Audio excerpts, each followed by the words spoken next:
Thank you, Art. Well, new this morning, the Sandbar Storytelling Festival is underway in Winona this week, bringing professional storytellers from across the country, even the world, for 5 days of performances.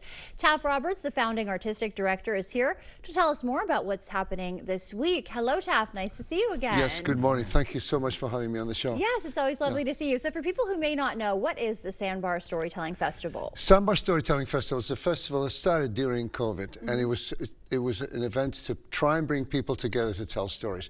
We are very diverse. We bring people in from all over the country and yes, from around the world. And it's we also, when they come, which they arrived last night, and they will be going into 13 schools in the next 2 days before the festival. Okay, we're trying to help get children to tell stories again and use their imaginations. Okay, very important. All right, so I took a storytelling class in college once, and I want to tell y'all, it is difficult. And it's, I know for your talent, for all you folks, it's probably pretty much easier for you, but man, oh man. You've got folks all over the world coming in. What type of differences, some of the stories from America all the way to other countries, what's different? Well, we all are made different, and we all have different experiences growing up, even if it's in Russia or Spain or wherever it is. But it's just good to have different people tell their stories. Now, we have Sufyan Sukharov that's coming. He was born on the border of Russia and Iran. And he is going to be a teller coming in and tell his stories of growing up in a different place. Okay. We have Elizabeth Ellis coming in from Appalachia, and she's going to be telling about her growing up. With these people, we like to make it so that they can invigorate you to think about your story, about your grandparents, and there's things that are important. And it's important to share these stories, to move them along. And it's, yeah. Okay, and I'm sure there's things that connect, right? There's little connection points between them all that you might not yes, expect. when you sit in the audience, and Bill Lepp, one of the funniest guys you ever want to meet. If he doesn't make you laugh, nobody. You might as well go home. And he's going to be on stage on Saturday morning at St. Mary's University. And last night he was just saying, when I see people going up to each other talking when they're listening to me in the audience, I know they said, "Oh, that happened to me too." You know, so it invokes you to come out with your story. Right. And Art, you have a story.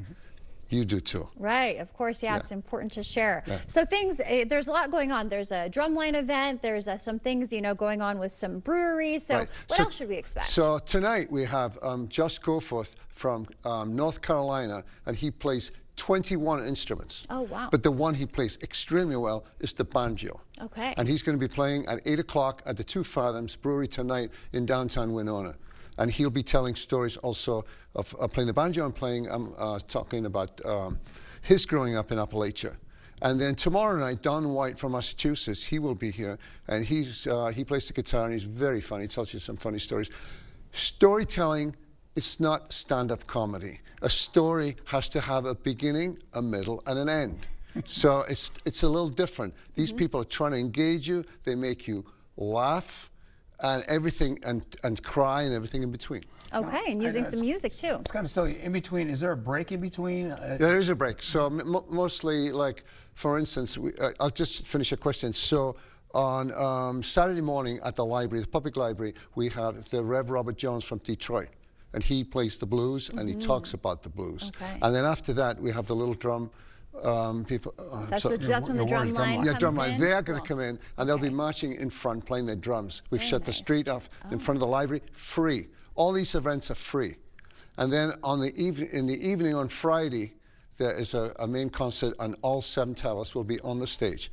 Also on Saturday, from 10 a.m. to 10 p.m., they will be all day long. And we have food trucks. We've got a food truck from Jamaica coming down all day, so you'll be able to eat at the festival. Okay, great. And so do we need tickets? How do we go about doing that? Tickets, you can go online, and you can get your tickets online. Okay, what's that website? Sandbarstorytelling.org. Okay. And tickets for the whole festival, everything, is $70. Okay. But also there's students are much cheaper. I think it's $12, I think. Okay. But it's much cheaper. But we want to make it for everybody. Yeah. But there's something absolutely for everybody. It does seem like it. Okay, and then I know the schedule of events is online too. So all right, sounds great. Any final words quickly you want to say before we head out? I just want to say that if you want to spend some time just sitting down, relaxing, laughing. One of the things about this festival that I want to see is to bring all kinds of different people together. Okay. We're in a world today that everybody's talking about different things. We want to come together, laugh together, cry together, and talk together. Okay. And listen. Perfect. So storytelling is two roads. You got to listen and you got to tell. You tell your story, I'll listen, and we'll do the opposite. Okay, All right? sounds great. Thank you so much, Taft, for being here, and good luck. Well, thank you for all your interest. No problem. Okay. Stay with us. We're back right after this.